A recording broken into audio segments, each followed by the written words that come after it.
Olá, o JR Entrevista começa agora. Hoje com a gente o senador Vanderlan Cardoso, do PSD de Goiás. O senador faz parte da comissão mista do Congresso, responsável por acompanhar a situação fiscal e também a execução financeira das medidas relacionadas ao combate ao coronavírus.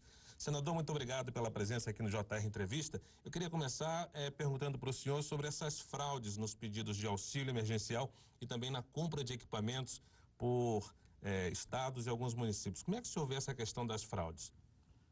Bem, na verdade, nós vimos aí no início da pandemia uma correria muito grande por respiradores, por aparelhos e EPIs para ser usado aí nos estados e nos municípios. E aí vem a questão dos aproveitadores, né? Então, vi muitos casos aí que realmente houve por parte do gestor, ou secretários, ou prefeitos, ou outros que estavam no comando, de fazer como livre de concorrência, não tinha concorrência, de comprar o preço que foi ofertado. Então, com isso, apareceu muitos aproveitadores, trazendo respiradores da China, e quem conhece a China, como eu conheço muito bem, sabe que eles vendem o céu e entregam o inferno, né? Então, muitos foram ludibriados. Alguns usaram do momento para comprar com preço superfaturado, né? Então, com isso, trouxe um prejuízo muito grande aos cofres dos estados e dos municípios.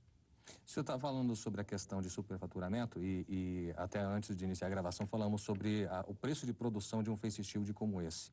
Mesmo dentro do Brasil, há esse problema de superfaturamento, tanto que alguns governadores estão sendo investigados. Essas investigações já causaram algum tumulto no meio político. Como é que o senhor vê essa questão? São investigações que, na visão de alguns, têm o viés político e, na visão de outros, não. É, de fato, para tentar punir esse superfaturamento. Qual a sua opinião sobre isso? Eu acho que tem os dois viés. Tem a questão da política, mas tem também o mau aproveitamento do dinheiro público, né? Agora, a comissão da Covid do Congresso Nacional, ela foi criada para isso. Então, nós estamos procurando ali na comissão, está ouvindo desde o ministro da Economia, está ouvindo do Banco Central, os prefeitos e vários outros ministros, para dizer as ações que estão sendo feitas, certo? E os investimentos que já estão sendo feitos no combate ao Covid. Esses dias atrás mesmo, nós tivemos aí com o ministro da Saúde, Eduardo Pazuello, e a informação que chegou até nós, quase 180 bilhões de reais já foi disponibilizado para estados e municípios e investimentos do governo federal para o combate à Covid. 180 bilhões de reais é muito dinheiro. Então, se não houver aí um acompanhamento de um gasto bem feito, bem acompanhado, então pode ter certeza que vai haver essas distorções, como que a gente falava sobre os protetores faciais, né? Esse de acrílico que a gente está usando, que chegou a ser vendido até mais de R$100 cada protetor, sendo que ele custa no máximo 12 a 15 reais um protetor. Mas houve aquela correria inicial e muitos compravam até pelo preço que vinham devido à cobrança também que estava desde o Ministério Público, da população, e vem a questão política por pressão, em época de pré-campanha, né? E muitos querendo ser reeleitos, então o que aparecia comprava para dar satisfação. Senador, como o senhor mesmo disse, são recursos vultosos no combate ao coronavírus, ainda mais nesse momento de calamidade, que as licitações estão colocadas de lado. É possível fazer uma fiscalização sobre esses recursos, mesmo com essas ferramentas como a dispensa de licitação, por exemplo, para que a sociedade não saia prejudicada com eventuais desvios de recursos? Olha, o que, já com experiência como gestor público, eu fui prefeito, certo? Tem como fazer, sim. O prefeito que entende de administração, o governador, o seu próprio secretário, ele tem a base e o próprio Ministério da Saúde, ele já informa. Um respirador, ele custa X, né? Um protetor facial, uma máscara, não pode custar mais do que isso. Então, já existe essa base de preço. Tudo que vier fora disso já é especulação. Então, o gestor público ele tem que ficar atento quando vier esses preços abusivos. Por que comprar um protetor de acrílico como esse que a gente está usando, pagar R$100, quando o valor dele, no máximo, pode ser R$20? Então, tem alguma coisa errada e o gestor pode procurar alternativas para adquirir esses EPIs. Essa luta de combate ao coronavírus, a gente tem os dois lados, né, senador? A questão de saúde, de equipamentos, enfim, e também a questão econômica. O senhor é o relator da MP que criou, inclusive, o Programa Emergencial de Manutenção, Emprego e Renda. Um programa que tem já surtido algum efeito, né? A gente viu que nos últimos meses o desemprego conseguiu ficar dentro de uma taxa relativamente aceitável, embora nunca seja aceitável que as pessoas percam o emprego. O senhor acha que numa retomada da economia a gente vai ter um resultado positivo nesse sentido, de tentar reempregar essas pessoas, realocá-las no mercado? Com certeza. Nós precisamos ter o quê? Uma ferramenta para o desespero que estava tomando conta do país, e principalmente com os trabalhadores e os pequenos, os médios e até mesmo os grandes empresários. Nós tivemos setores da nossa economia que parou praticamente. Você pega o setor do turismo, ele parou. Representa 8% do PIB nacional. Quando você vai ver no Nordeste, é 12% do PIB do Nordeste. Então, esse setor está parado. Então, esse programa que foi esse auxílio emergencial, que foi a MP 936, que foi em abril, a suspensão dos contratos foi por 60 dias, e agora o Congresso, autorizou o presidente da República, via decreto, ele suspender esses auxílios por quantas vezes ele achar necessário, certo? Então, isso veio ajudar. É só nós pegarmos os números e compararmos, por exemplo, com os Estados Unidos. Os Estados Unidos, até o momento, mais de 50 milhões de pessoas já pediu o seguro-desemprego. No Brasil, agora está chegando, se eu não me engano, a 2 milhões. Um dia desse era só 1 milhão. Nós já tínhamos 12 milhões e meio de desempregados no país. Então, o índice do país ficou praticamente seguro devido a esses programas. Aí eu cito o auxílio emergencial e também o Corona Voucher, que ficou conhecido, que é a ajuda de R$ 600, podendo chegar a R$ 1.200 quando é mãe, chefe de família. Qual foi o principal desafio, senador, que a Comissão Mista do Congresso enfrentou na discussão e na votação desses programas emergenciais? Olha, essa última agora, que foi essa autorização a dar para o governo federal, para a prorrogação, nós tivemos aí alguns pontos, né, alguns vetos que foi feito pelo presidente e que está gerando essa polêmica com relação às desonerações. O senhor concordou com todos os vetos? Não, tanto é que eu fui o relator do Senado Federal e permaneci com o texto que veio da Câmara para que ele não perdesse mais tempo nele, ou seja, para não estar mudando. Embora que houve pedido de vários setores para que fossem incorporados também os 17 setores, certo? Como o setor do turismo, o setor de bares, restaurantes e assim por diante, da cultura, teve vários setores. E na minha defesa era que, se fosse bem dialogado e conversado bem antes, que todo o setor da economia ele tivesse a desoneração. Alguns mais, que foram mais prejudicados, e outros um pouco menos, mas que todos fossem beneficiados. Que eu acho que é o que vai acontecer, já que foi o presidente vetou, certo, a desoneração, mas acredito eu que a equipe econômica ela já está estudando, já que o ministro Paulo Guedes defendia tanto que houvesse uma desoneração da folha para que a economia, né, ela voltasse com mais rapidez. Então, acredito que vai estar preparando, sim, uma proposta vinda do governo para que seja contemplado todos os setores da nossa economia. O problema é agora, na pandemia, mas o problema, após pandemia, que eu acho que vai ser o mais complicado, principalmente para alguns setores. Eu posso citar novamente o setor do turismo. Eu já quero conversar mais com o senhor, o Luiz Fara, sobre esse assunto, mas antes quero lembrar você que nos assiste que você pode acompanhar o JR Entrevista na Record News às 10h30 da noite, também pelo portal R7, no Play Plus, no Jornal da Record e no Jornal 24 Horas à 00:30.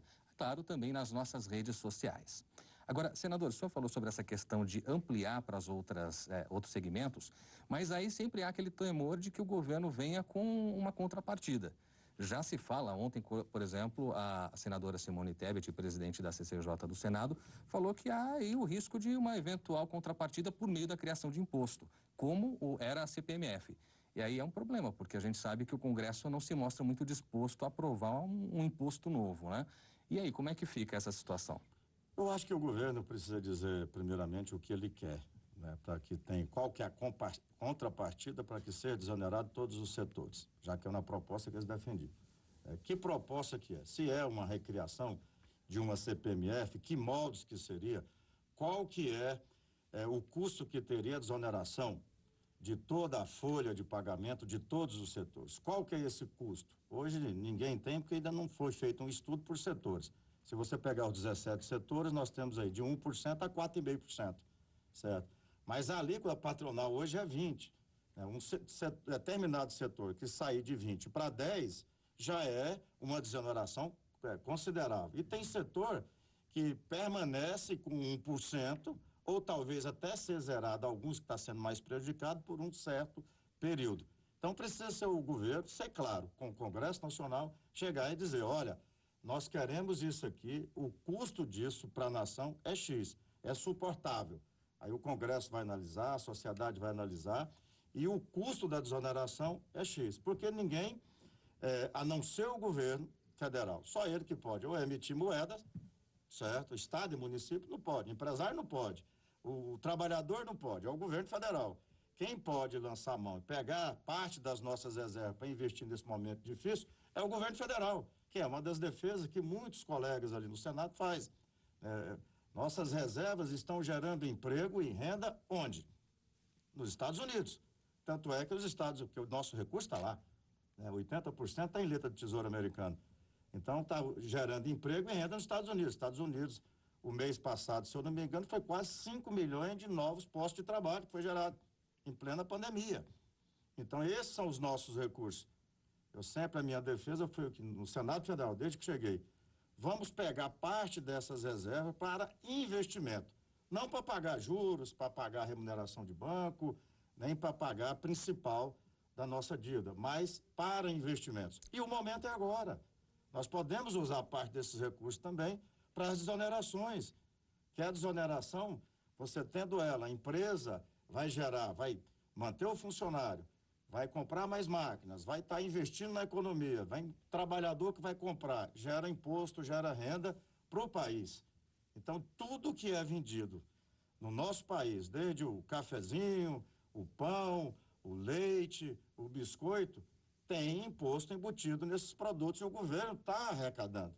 Então, o momento agora, a meu modo de ver, é que o governo também tem esse mecanismo de usar parte desses recursos. Nós temos quase 2 trilhões hoje nas nossas reservas.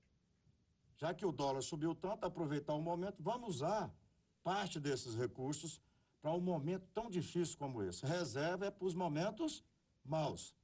Aí nós estamos passando por esses momentos agora. Então, nós usamos ou seja para desoneração, ou seja para investimento nas empresas, na mini, na pequena, na média, na grande empresa, para compra de máquinas, usar um recurso maior para o Pronamp, que já começou a chegar nas empresas, mas o recurso é muito pouco, 16 bilhões não dá para nada. O senhor citou as pequenas e médias empresas, elas reclamam que o crédito não está chegando até elas, né? Como é que se resolve isso? Resolve com o governo sendo o garantidor. O governo liberou, colocou as regras, mas não é o garantidor. E colocou os recursos, está na iniciativa privada, está nos bancos. Os bancos estão abarrotados de recursos, não tem nem para quem emprestar, porque não tem garantias. Qual é o banco que vai emprestar e ele ser o próprio garantidor daquele financiamento em período que as empresas estão em dificuldade? Então o governo tem que ser o garantidor, como foi no Pronamp, mas só foi 15,9 bilhões e não dá para nada. Então tem que colocar recursos de verdade, montante para não só o pequeno, o médio, mas para o grande, para investir na economia, para retomarmos. Essas empresas têm que permanecer de pé para manter ali o funcionário e esperar o momento ideal para a recuperação da economia. Essa pandemia nós já estamos vendo aí, ela vai passar, ela não vai ficar aí como veio outras, vai passar. Então as empresas precisam estar de pé, preparadas com seus funcionários, seus colaboradores, ali aguardando um bom momento. Nós temos setores da nossa economia que está vendendo e faturando muito mais do que antes da pandemia. O setor de alimentação é um deles. Tem vários setores. O agronegócio brasileiro nunca faturou tanto como está faturando. Aliás, notícia boa, né? Batemos todos os recordes de produção, mais de 250 milhões de toneladas. A produção industrial recuperou nos últimos meses também, o comércio recuperou alguma coisa. O senhor acredita que já dá para se ver uma luz no fim do túnel? Dá para ver. O momento...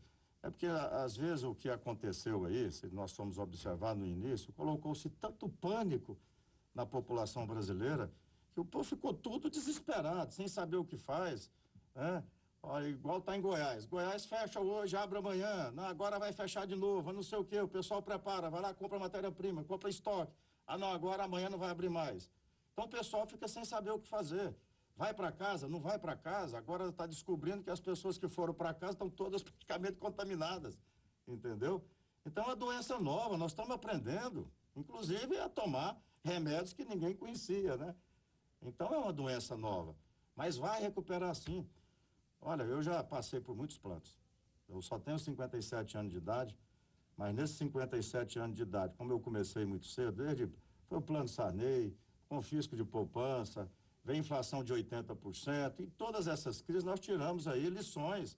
E dessa crise agora nós vamos tirar lições também. Agora, aqueles que tiverem preparados, o governo fazendo seu dever de casa, você pode ter certeza que o país, o Brasil, é um país que sabe sair de crise. O Congresso Nacional tem feito sua parte. Nós aprovamos agora o marco regulatório de saneamento.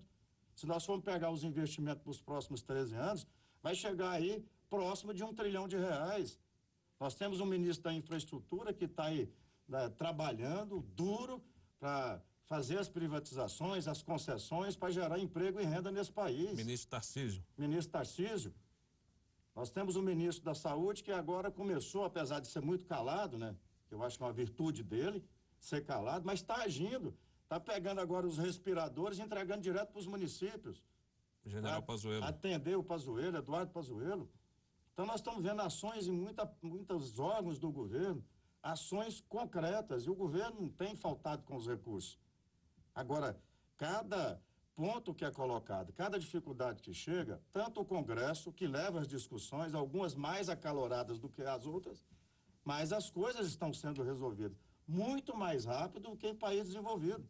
O Corona Voucher aqui no Brasil começou com 15 dias as pessoas receber. Os Estados Unidos, 30 dias depois, eles não estavam recebendo ainda. Então é um avanço. A gente tem aí quando o senhor fala nesse atendimento, a questão da prorrogação do auxílio emergencial, que deve beneficiar aí 65 milhões de pessoas. Mas aí tem um problema que se descobriu, a equipe econômica trouxe à tona aqueles que são invisíveis, né? São trabalhadores informais que não se tinha conhecimento e que, por meio desses benefícios do governo, vieram à tona. Como é que o Congresso pode também ajudar a tirar esses invisíveis da informalidade com a retomada da economia? Trazendo eles para o radar, né, já que se descobriu, e são milhões e milhões de pessoas, são pessoas que não estavam, nem às vezes que não foi catalogada aí pelo o Bolsa Família, né, e outros programas que teve do governo, que apareceram agora. Então, o governo, o Congresso tem que tomar medidas agora para que essas pessoas venham para o mercado de trabalho, que venha para o consumo, e com isso vai gerar emprego e renda para o nosso país. O que não pode é ficar mais, essas pessoas ficar aí, né, a classe política, empresarial, o governo, fazendo de conta que eles não existem. Nós sabemos agora que eles existem.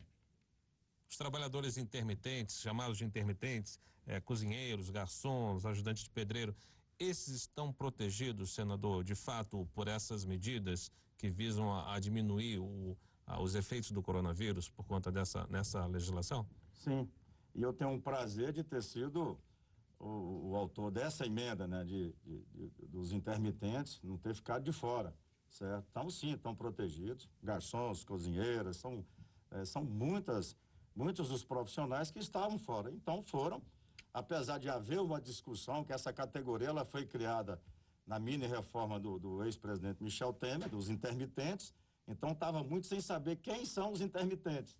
Então, pegou-se muita categoria que estava ficando de fora dessa ajuda emergencial. Tá certo. O JR Entrevista vai para o intervalo e na volta a gente fala mais sobre as leis aprovadas no Congresso Nacional por conta da pandemia do coronavírus. Até já.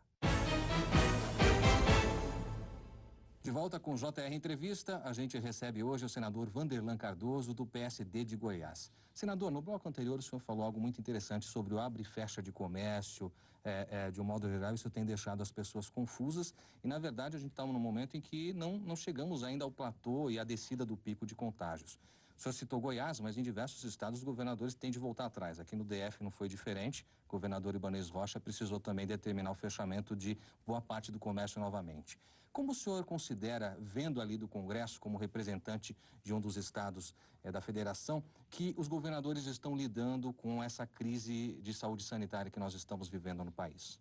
Olha, eu vejo muitos governadores fazendo a coisa correta, com muito planejamento, até vendo em outros países, em outros estados ou municípios, soluções que deram corretos, que deram certos, né? Então, veja bem, eu tenho visto aqui no DF o governador Ibanez. Então, de uma forma até equilibrada, ele tem aberto e faz ali um balanço como é que está se comportando, ou nesse segmento ou naquele outro. O que não pode é deixar muitos segmentos sem uma esperança de que vai voltar a trabalhar, certo? O que eu tenho visto em alguns estados, além de governadores ou prefeitos e municípios colocar aí um pânico muito grande na população, está sem norte, está sem rumo, né? Olha, vai abrir agora dia tal, um dia antes, não vai abrir mais, as pessoas se programam, certo? Isso para o empresário é um desespero, né? É um desespero. É fácil, às vezes, uma pessoa falar para outra, vai para casa e fica quieto, fica em casa, entendeu? Mas ele tem seu negócio, ele tem seu funcionário, aqueles que são trabalhadores já estão apreensivos porque pode perder o emprego a qualquer momento pode perder. Então tem que ter esse equilíbrio. A economia, com a recomendação da OMS, mas ter esse equilíbrio, e cada estado e cada município tem a sua particularidade. Não pode ser tratado todos os municípios, todos os estados e até mesmo os bairros da mesma maneira.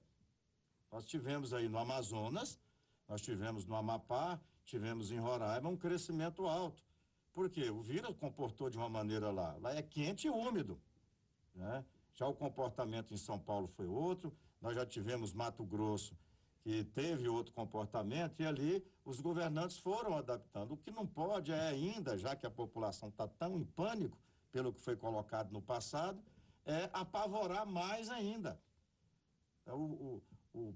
Esse ficar em casa, muitas das vezes até forçando a barra para as pessoas, está levando muita gente a suicídio. Isso não aparece nas estatísticas. Suicídio não aparece. Pessoas em depressão, aumentando muito a depressão. Agora, o que não dá para entender é que às vezes você coloca, não, os ônibus vão trafegar. Aí os ônibus estão superlotados. Mas vamos abrir igreja, por exemplo, com 30% pode abrir. 30% das igrejas. Mas um teatro não pode abrir. Qual que é a diferença? Certo? Eu chego na minha igreja, eu vou para lá, sento, é 30%, assisto o culto, tranquilo, todo mundo protegido, não deu problema nenhum, não fiquei sabendo. Aí, de repente, chega agora, vai fechar tudo de novo. Aí fica todo mundo apavorado. Não tem quem faça esse controle. Eu vejo alguns lugares aqui, vai abrir as feiras livres. A feira livre está aberta. Mas aí tem um comercinho pequeno, que tem ali 2 funcionários, que entra um cliente agora, daqui 20 minutos vai entrar outro, esse não pode fechar, esse não pode abrir. Como é que está a situação no seu estado, governador Goiás? Por exemplo, são mais de 32 mil casos, 700 e poucas mortes. Alguns reclamam de falta de hospitais no interior do estado. É possível administrar essa crise da Covid? Está sendo possível administrar em Goiás também? Olha, eu acho que houve uma falha muito grande de alguns administradores em ter levado às cidades polos os respiradores, as EPIs, ajudar esses municípios, coisa que o governo federal está fazendo agora com o ministro Eduardo Pazuello. Os respiradores agora está indo do governo federal, Ministério da Saúde, direto aos municípios. Só para Goiás agora foi uma quantidade enorme, Maranhão, o país inteiro, os municípios estão recebendo. Então, a partir do momento que isso não foi feito, nós estamos 4 meses da pandemia, 4 meses dá para fazer muito planejamento. Então, aí você pega Goiás, as cidades do interior, a maioria delas, quando o caso de Covid se agrava, vai para onde? Vai para a capital. Ou para aquela cidade que se precaveu, aquele prefeito que se precaveu. Se você for lá na cidade de Aparecida de Goiânia, o prefeito se preparou com centenas de respiradores, hospital, EPIs e tudo. Aí vem muita gente hoje para Aparecida de Goiânia. Se tivesse lá no sul, no norte, no oeste, do estado de Goiás, as cidades polos preparadas para receber o pessoal da região, não estava esse sufoco todo por leitos de UTIs para o Covid. Tá? Então, faltou o quê? Preparo. Governo federal, vou pegar meu estado que você falou, repassou de ajuda a estado e município, foi 1 bilhão e 400 milhões. Para a Covid, foi quase 1 bilhão. Quantos respiradores dá para comprar? Para comprar 1.000 respiradores são 50 milhões de reais, 60 milhões de reais. Com 1.000 respiradores, você equipa o estado. Essas prefeituras fazendo parceria com o governo do estado e o governo federal. E faltou esse planejamento. É agora, quando chega o momento agora que dá o pico, ele eleva um pouco, aí está tendo aí 60%, 70%, 80%, em alguns casos até 100% lotados. Senador, entre muitas ações que foram aprovadas pelo Senado está justamente o projeto que indeniza profissionais da saúde vítimas da Covid-19. É claro que entre a aprovação do projeto e até essas pessoas receberem de fato as indenizações, há um espaço até meio desesperador para quem está de fato passando pelo problema. Queria que o senhor falasse um pouquinho sobre como garantir que isso de fato seja cumprido daqui para frente e se é possível a gente estimar que os parlamentares pensem num projeto que também beneficie, por exemplo, outros profissionais da linha de frente, como da área de segurança, por exemplo, que estão nas ruas todos os dias e também sujeitos à contaminação, tanto quanto os de saúde. Já existe projetos no Congresso já com relação aos outros profissionais, como Corpo de Bombeiro, Polícia Militar e assim por diante, né? Mas os profissionais da saúde são esses que estão mesmo na linha de frente, são os mais expostos, o paciente, né? Que estão expostos, e são heróis hoje. Onde eles passam, eles são aplaudidos. Então, nada mais justo do que eles terem ali um alento, que se alguma coisa acontecer com ele, a família não vai ficar totalmente desamparada, certo? Então, o Estado, ele tem, até por obrigação, de fazer isso. E o Senado, Congresso Nacional, ao aprovar esse projeto de lei, ele fez a sua parte. Aliás, o Congresso Nacional não tem faltado com a nação brasileira. Essa legislatura agora, se vocês for pegar a produtividade de 2019, esse ano, perante a pandemia, não tem ficado nada parado no Congresso Nacional. O que chega é votado com rapidez, transparência, e o Congresso tem atuado em prol do Brasil. Até mesmo foi aprovado um projeto que obriga síndicos a denunciarem casos de violência doméstica, por exemplo, né, senador? O senhor acredita mesmo que a resposta do Congresso em meio à pandemia foi a mais rápida possível para atender essas necessidades novas da sociedade? Sim, rápido. Inclusive esse projeto é do senador Luiz Carlos do Carmo, que é de Goiás, e foi aprovado por unanimidade. Ontem foi aprovado esse projeto. Com certeza. Você liga os canais de televisão aí, você está vendo todos os dias a violência, o quanto aumentou com relação às mulheres, que já era assustador. Então tem que ter leis mais severas para punir realmente, não somente agora em época de pandemia, não. Nós temos que ser mais rígido com relação a esses maus tratos, o que vem acontecendo no nosso país, que é alarmante. Agora, qualquer coisa hoje virou motivo para espancamento, para matar, para fazer tudo, né? Inclusive, o senador Luiz Carlos do Carmo, autor dessa proposta, ele teve a sua filha violentamente assassinada em um assalto. Muito bem, senador. Olha, a gente vai fazer agora mais um rápido intervalo. Na volta, claro, a gente vai falar da importância de investimentos em inovação para a recuperação da economia. Não saia daí, a gente volta já. JR Entrevista está de volta aqui com a gente o senador Vanderlan Cardoso, do PSD de Goiás. Senador, vamos falar um pouquinho sobre investimento e inovação para enfrentar a pandemia do coronavírus. O senhor é relator de um PL que isenta a tributação à internet para essas atuações. Qual a importância dessa tecnologia de se inovar num momento como esse?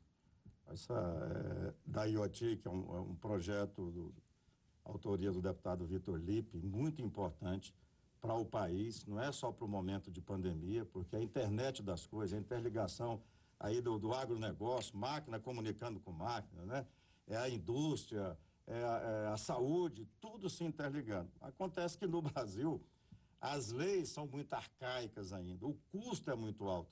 Então, para as máquinas se comunicarem, para a saúde se comunicar, máquinas e profissionais para estar se comunicando, ou uma coletadeira no campo, um trator no campo, precisa ter um preço justo para esses equipamentos. Por exemplo, um chipzinho que tem máquina que vai usar mais de 100, mas no Brasil o que se cobra por ano para um chipzinho desse é mais caro do que o custo. Se o custo do chip é 10 centavos de dólar, a taxa chega a ser mais do que $1. Então, o que se fala, o que esse projeto do deputado Vitor Lippe, o que é? Simplificando a cobrança desses impostos. Nós não queremos ser diferenciado de outros países, nós queremos ter a competitividade dos outros países que investiram em ciência, tecnologia, na informação. Pega aí os projetos que estão sendo aprovados, o que está em discussão, 5G, né? Aprovamos o PLC 79, né? Que é da banda larga. Agora sim, as empresas estão investindo aí em banda larga, em internet, nas escolas, ou seja, vai chegar mais nas cidades que estão em desenvolvimento e nos estados, Norte, Nordeste, Centro-Oeste. Então, nós precisamos agora investir em tecnologia. 20 anos atrás, pouco tempo atrás, 20 anos atrás, nós tínhamos 10 parques tecnológicos no Brasil. Hoje já são 43 em funcionamento e estamos mais 100 e poucos que está aí já iniciando as atividades. Aqui mesmo, do lado de Brasília, tem um dos maiores que está sendo construído no Brasil. Né? Há vagas sobrando aí de emprego na TI.